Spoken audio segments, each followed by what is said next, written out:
Play is an activity that young children do every day. And we all know that it's important. But did you know that research shows that play is actually central to young children's learning? What can you do to help children get the most learning from their play?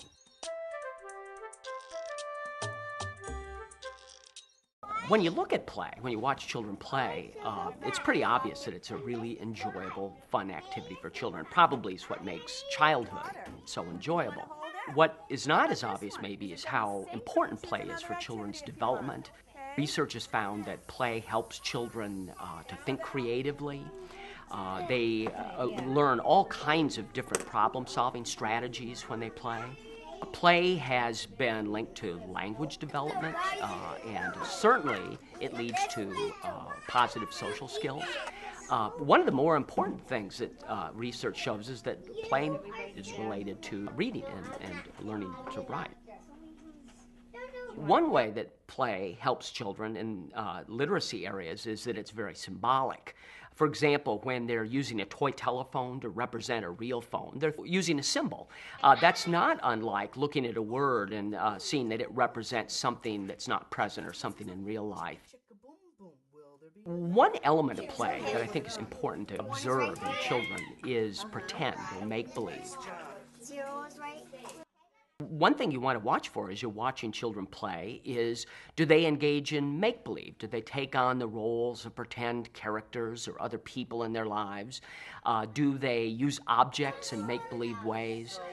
Do they invent imaginative play situations to play out with their peers? There are a variety of ways that adults can kind of enhance this kind of pretend.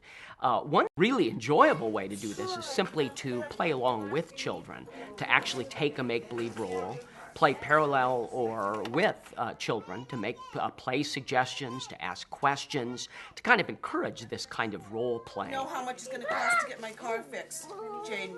A second element that I think is important for adults to look at when they're observing children's play is social interaction. And related to that, verbalization, using language as you're interacting with your peers.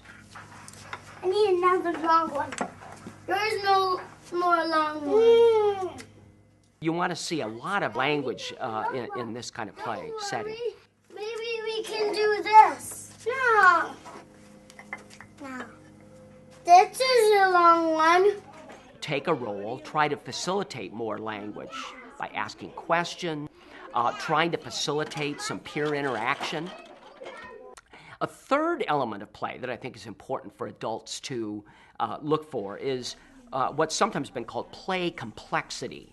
As children get a little bit older into the preschool years, what you like to see is a greater variety of enactments as they're carrying out a role. If children aren't playing that kind of complex play, if they're still quite simple and repetitive in their make-believe or in other kinds of play that they engage in, it might be time for an adult to move in and facilitate. Sounds like you're playing house.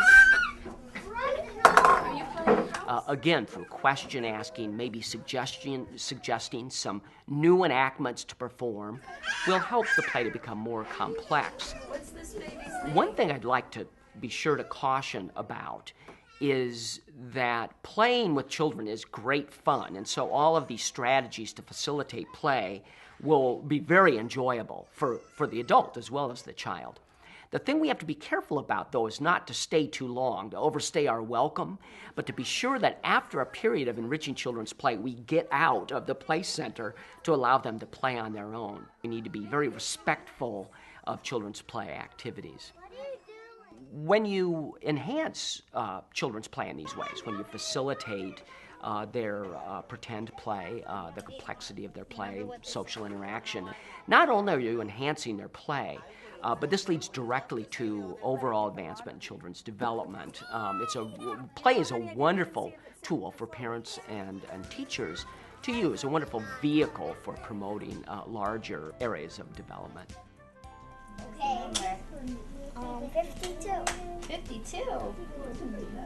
What do you need to